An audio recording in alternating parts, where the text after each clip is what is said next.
ఇప్పుడు ఒక పిల్లకి ఒక సెకండ్ చూసినాం అనుకో నష్టం ఉంటుందా? 2 సెకండ్లు చూసినాం అనుకో నష్టం ఉంటుందా? 10 సెకండ్లు ఇట్లే చూసినాం అనుకో నష్టం ఉంటుందా? మస్తు ఎంజాయ్ చేస్తుంది ఆ పిల్ల.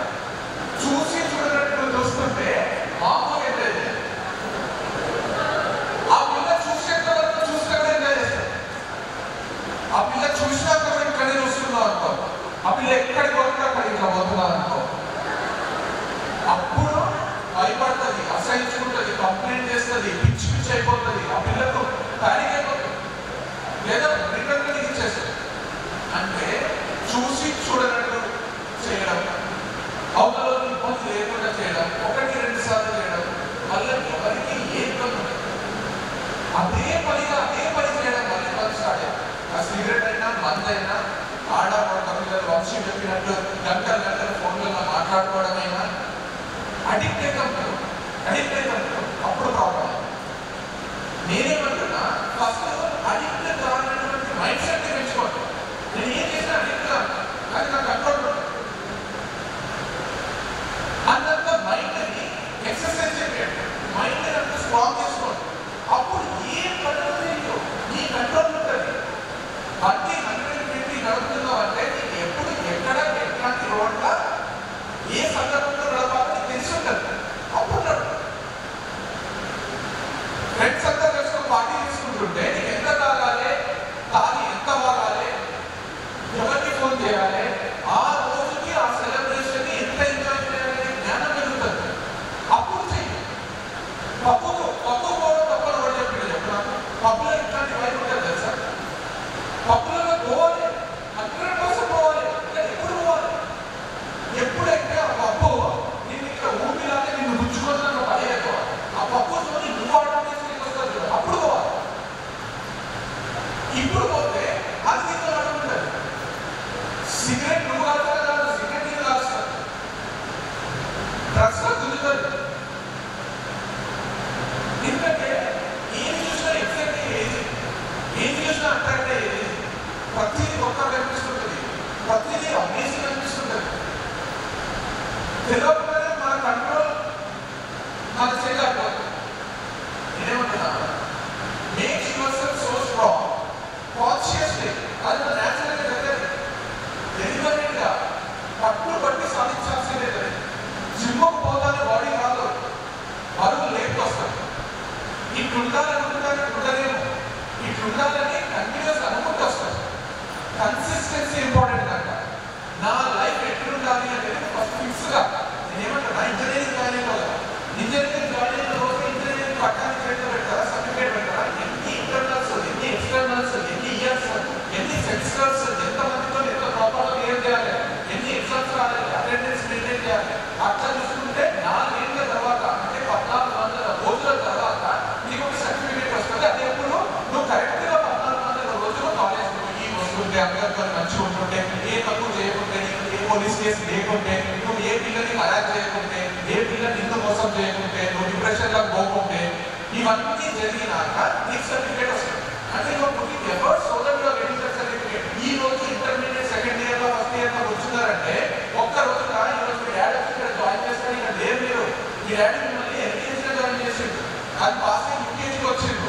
తర్వాత first second third fourth class మధ్యలో కరోనా వస్తే ఇంట్లో కూర్చొని చదువుకున్నారు. తర్వాత 6th 7th 8th 9th 10th pass board exam, public exam కష్టపడి రాసి first unit test, second unit test, third unit test, fourth unit test, quarterly, half yearly, ప్రతి exam, ప్రతి subject, English, Telugu, Hindi, science, social, mathematics, ఒక్కొక్క class కష్టపడితే ఈరోజు ఇంటర్మీడియట్కి వచ్చిండ్రు. ఇంకా కళ్ళు మూసుకొని ఇంకా తెలుస్తాను కలరాలు జరగలేదు. కఠోర శ్రమ వల్ల వచ్చిండ్రు. ఎవరు అప్రిషియేట్ చేస్తలేరు కాబట్టి ఈజీగా వచ్చేసామని మీరు అనుకుంటున్నారేమో. అందరు తింటూనే ఉన్నారు కాబట్టి ఇంకా చాలా లైఫ్ ఉందని భయపడుతున్నారు కాబట్టి మీరు సాధించింది మీకు లెక్కలో వస్తలేదేమో, కానీ మీరు చాలా సాధించిండ్రు. You have to clap for yourself. You achieved a lot in life at a very early age of 17 years. 17 years ఏజ్లో మీరు దగ్గర 13-14 ఏళ్ళు కష్టపడ్డారు. చిన్నప్పుడు స్కూల్కి పోతుంది కాబట్టి బలవంతంగా ఏడ్చుకుంటా, ముక్కు కాలుతుంటే, కళ్ళ నుంచి నీళ్లు కాలుతుంటే పోయి మీరు ఇది ఒక్కరు కట్టుకు వస్తుంది అంటే కూడా కొట్టి పంపించారు మీ వాళ్ళు స్కూల్కి. ఇష్టం లేకుండా ఉన్నారు. లంచ్ బాక్స్ కట్టకపోతే మీ టీచర్ను కొట్టి తినిపించారు మిమ్మల్ని. వాటికి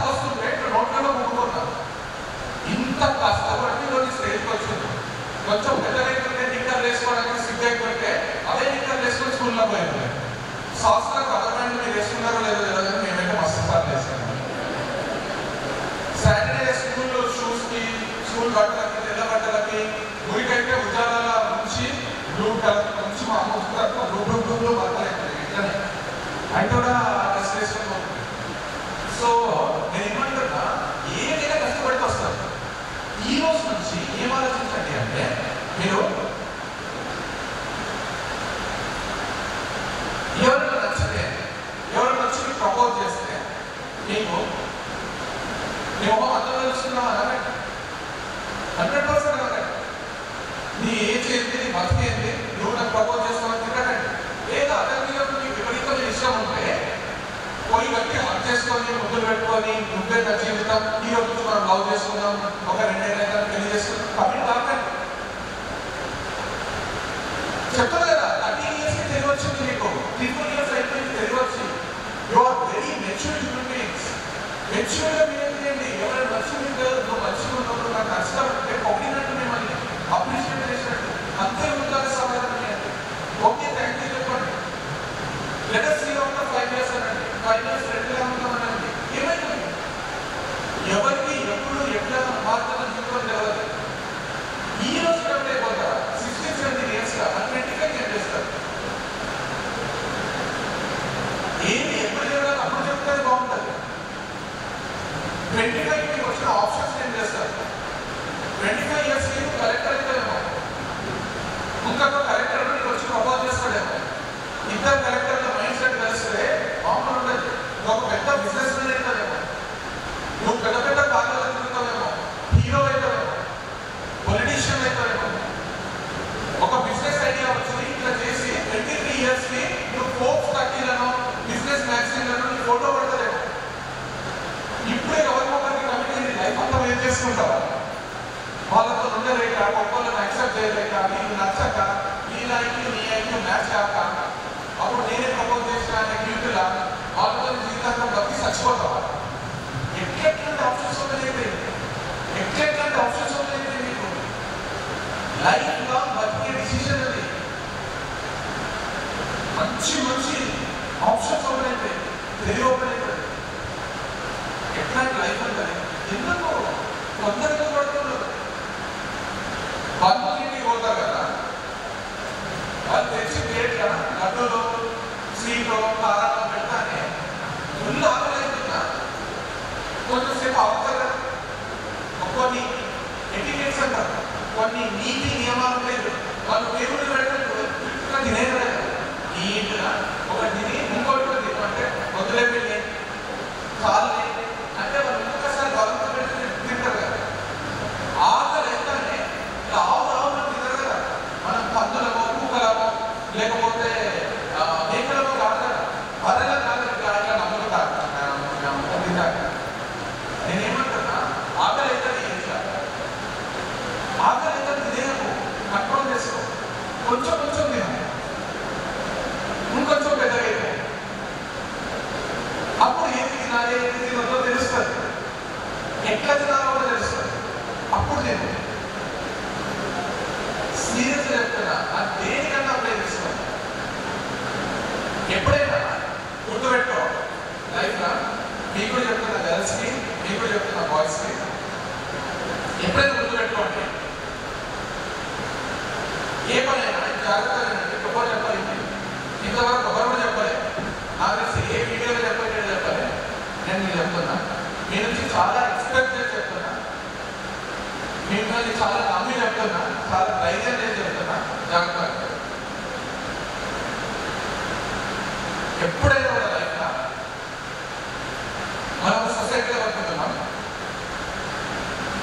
నలుగురి మధ్య బతుకుతున్నాం, నలుగురిలో బతుకుతున్నాం, నలుగురు మనల్ని గుర్తించాలనే ఆశతో బతుకుతున్నాం, నలుగురు మనల్ని అప్రిషియేట్ చేయాలనే కోరికతో బతుకుతున్నాం. సొసైటీలో బతికేటప్పుడు రెస్పెక్ట్ ఎప్పుడు వస్తుంది తెలుసా? బహిరంగంగా ఇష్టం వచ్చినట్టు ఏది చేయకూడదు, అది ఎట్లా పడితే అట్లా బతుకుతుంటే రెస్పెక్ట్ రాదు. ఎప్పుడైనా ఏం చేసినా